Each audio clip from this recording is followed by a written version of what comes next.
Bon, alors effectivement, on va plutôt partager une réflexion, puisque avec tout ce qu'on a entendu ce matin, on se dit en fait plus on y réfléchit et moins on sait.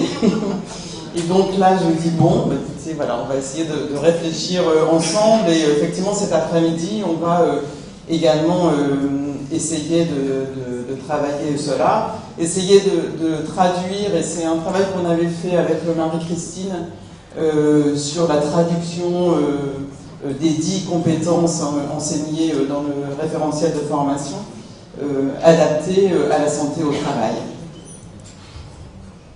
Alors, pourquoi réfléchir à ces compétences? C'est vrai que c'est ce que je me disais aussi. On est quand même là bien pour les besoins de santé des personnes au travail. Et on pose bien l'hypothèse de l'utilité de nos compétences pour les besoins de santé des salariés, pour les besoins de santé des personnes au travail. On se rend bien compte qu'il y a des activités de prise en charge de la santé au travail qui doivent être déployées, qui ne le sont pas suffisamment, que bien sûr des compétences sont nécessaires. Et que, mais si vous êtes là, c'est que vous en êtes convaincu, bien entendu, que la formation initiale ne suffit pas. Bien sûr, nous avons besoin de notre socle de base, du cœur de métier, mais également d'une spécialisation. Donc, on l'a exploré ce matin, je ne vais pas y revenir, le rôle délégué ou le rôle prescrit. On en a discuté. J'ai pas envie de mélanger les deux parce que je pense que effectivement, et Marie-Christine l'a bien montré, le rôle propre, il est dans toutes nos activités. Pour moi, c'est le fil rouge, c'est le cœur de notre métier et même dans l'exécution d'une prescription, notre rôle propre est complètement en action. Je ne reviens pas sur ces 10 compétences, on va les retravailler également cet après-midi. Et on a essayé de réfléchir sur la déclinaison en santé au travail de ces compétences. Donc cette première compétence est d'évaluer les besoins de santé. Je vous parlais bien de partir des besoins de santé d'une population, partir des besoins de santé des salariés. C'est bien le cœur de notre métier, et donc les collègues qui réalisent des entretiens infirmiers ne vont pas me démentir. Évaluer le rapport au travail d'une personne dans ses dimensions biologiques, psychologiques et sociales. Établir, j'ai laissé un thé traîner, voilà, un diagnostic infirmier en santé-travail. Et le fil rouge de notre rôle propre, c'est bien le regard infirmier sur les besoins perturbés, l'approche globale de la personne et l'adaptation aussi de notre communication, de la façon dont on va s'adresser à chaque salarié, à chaque personne. La deuxième compétence, et pour moi effectivement en santé-travail et le fil rouge de notre rôle propre, c'est bien de prendre soin, au sens du care, le prendre soin de la santé physique et mentale des salariés, élaborer et mettre en œuvre des plans d'action adaptés à ces besoins de santé, accompagner les personnes en souffrance physique et mentale, et de nouveau la communication, la façon dont on va s'adresser aux personnes, adapter son discours à chaque personne. Accompagner une personne dans la compétence 3, accompagner une personne dans la réalisation de ses soins quotidiens. En santé-travail, accompagner des salariés qui sont porteurs de pathologies chroniques ou provisoires ou porteurs de handicap. Et le fil rouge de notre rôle propre, apprécier la capacité des personnes à conjuguer travail et problèmes de santé, évaluer et prévenir les risques liés à la perte d'autonomie, mobiliser les ressources des personnes.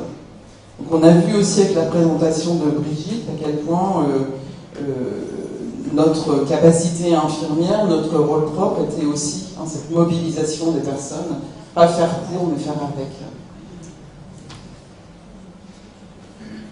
Quatrième compétence, mettre en œuvre des actions à visée diagnostique et thérapeutique.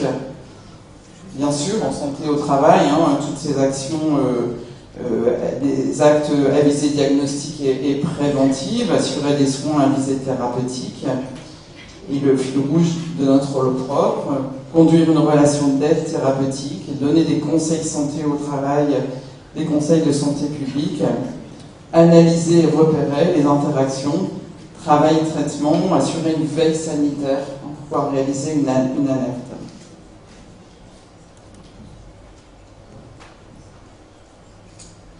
Compétence 5, initier et mettre en œuvre des soins éducatifs et préventifs. Et bien de nouveau, c'est cette communication adaptée.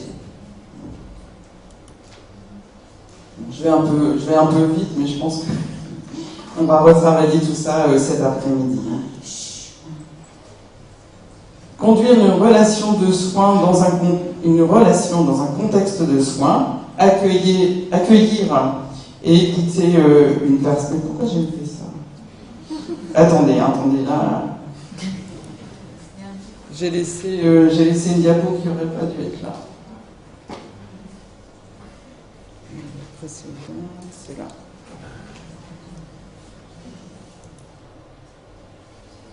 Donc là, on est bien dans la compétence 6. Conduire une relation d'aide en santé au travail en respectant les droits des usagers de la santé, les droits des salariés.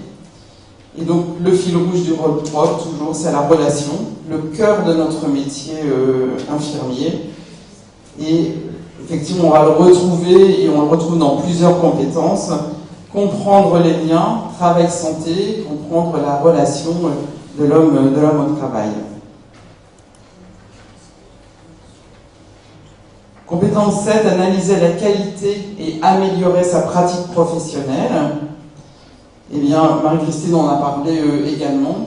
En santé-travail, c'est de participer à un groupe d'analyse de pratique entre pairs, d'évaluer son travail, de contribuer à l'élaboration de bonnes pratiques, de formaliser par écrit son expérience professionnelle et la publier. Et ça, je pense qu'effectivement, Marie-Christine a vraiment insisté là-dessus. Je pense qu'il est extrêmement important qu'on puisse écrire, publier, faire connaître effectivement notre métier infirmier. Compétence 8, rechercher et traiter des données professionnelles et scientifiques. Donc en santé-travail, identifier une problématique professionnelle et formuler un questionnement. Ça va rappeler quelque chose à tous ceux qui ont soutenu leur mémoire hier. Et donc, dans notre rôle propre, c'est bien d'identifier des ressources documentaires, d'utiliser des données contenues dans des publications scientifiques ou professionnelles, de rédiger, de présenter des documents professionnels en vue de communication orale ou écrite. Compétence 9, organiser et coordonner les interventions soignantes. Eh bien, en santé au travail, c'est travailler en réseau. Donc, on a vu, qu'on pouvait le faire en santé communautaire. Et c'est vrai que la démarche de santé communautaire, on la comprend aussi tout à fait en santé au travail, puisqu'on est bien dans une communauté de travail. Coopérer dans une équipe pluriprofessionnelle.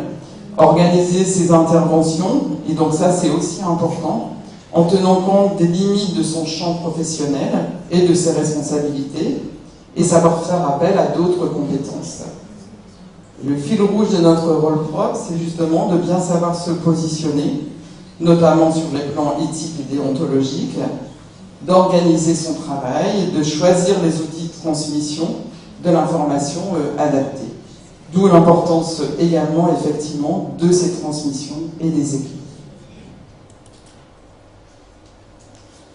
Et la compétence 10, c'est vrai qu'on insiste aussi beaucoup, nous avons le devoir de former nos pairs, d'encadrer et de former nos pairs.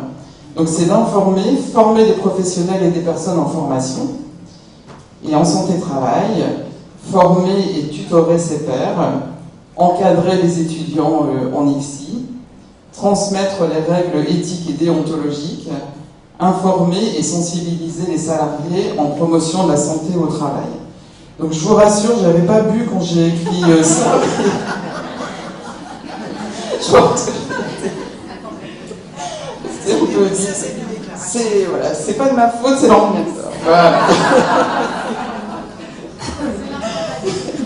C'était pour voir si vous suiviez. Hein. Bon, il y en a qui suivent, c'est bien. Voilà. Et donc, en conclusion, et je pense que vous avez été plusieurs à le dire aussi, c'est qu'on n'est quand même pas tout à fait en avance en France au niveau de la réflexion sur, sur la recherche infirmière, si on est bon, mais on ne sait pas le faire savoir, et surtout, on n'arrive pas à le formaliser. Hein. Donc, c'est vrai que les pays anglo-saxons sont beaucoup plus en avance que nous. Hein, dans les pays anglo-saxons, on a des doctorats en soins infirmiers. Hein. Bon, nous, on a un mal fou arrivé à avoir un master. Voilà. Et donc, il y a encore du chemin. Les pratiques avancées en consultation infirmière de premier recours, de prise en charge de pathologies chroniques, de promotion de la santé, ils sont particulièrement développés. Hein, donc, ça démarre effectivement en France, mais c'est pas suffisamment reconnu en santé-travail. Et donc effectivement, nous sommes au début d'une réflexion sur le rôle autonome du métier infirmier en santé au travail. Mais voilà, je nous souhaite beaucoup de courage. Merci.